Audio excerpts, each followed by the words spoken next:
पुण्यातील सिंहगड परिसरात शिकत असलेल्या बारामतीतील तरुणीला 3 आठवड्यांपूर्वी पाणीपुरी खाल्ल्यानंतर त्रास सुरू झाला. ती बारामतीत पोहोचल्यानंतर जुलाब आणि अशक्तपणा जाणवू लागला.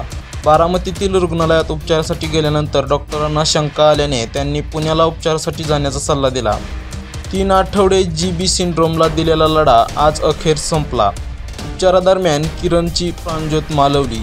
गेल्या काही दिवसांपासून पुण्यात उद्रेक झालेल्या GBS सिंड्रोमचे अनेक रुग्ण आजही व्हेंटिलेटरवर आहेत.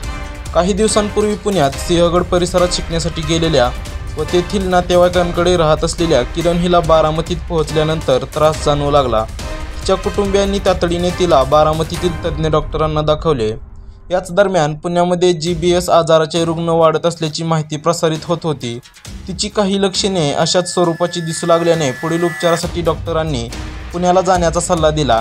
तिला उपचारासाठी पुण्यात खासगी रुग्णालयात दाखल करण्यात आले तेव्हाच तिला GB सिंड्रोम झाल्याचे निदान झाले. तेव्हापासून तिच्यावर उपचार सुरू होते. आज तिची या आजाराविरोधातील लढाई संपली. किरणचे वडील हे रिक्षाचालक आहेत. काही दिवसांपूर्वीच उपमुख्यमंत्री अजित पवार हे बारामतीत आल्यानंतर तिच्यावर सुरू असलेले उपचारांची माहिती त्यांना देण्यात आली. तेव्हा देशमुख यांची आर्थिक स्थिती लक्षात घेत अजित पवार यांनी किरणला नवले हॉस्पिटलमध्ये दाखल करण्याची सूचना केली होती. त्यानुसार तिच्यावर नवले हॉस्पिटलमध्ये उपचार सुरू होते अशी माहिती माजी उपनगराध्यक्ष अभिजित जाधव यांनी दिली. दरम्यान बारामती तालुका आरोग्य अधिकारी डॉक्टर मनोज खोमने व सिल्वर ज्युबिली शासकीय उपजिल्हा रुग्णालयाचे अधीक्षक डॉक्टर महेश जगताप यांनी सांगितले की किरणचा मृत्यू हा GBS सिंड्रोम आजाराने झाला असून त्याची लागण पुण्यातील सिंहगड परिसरात झाली होती.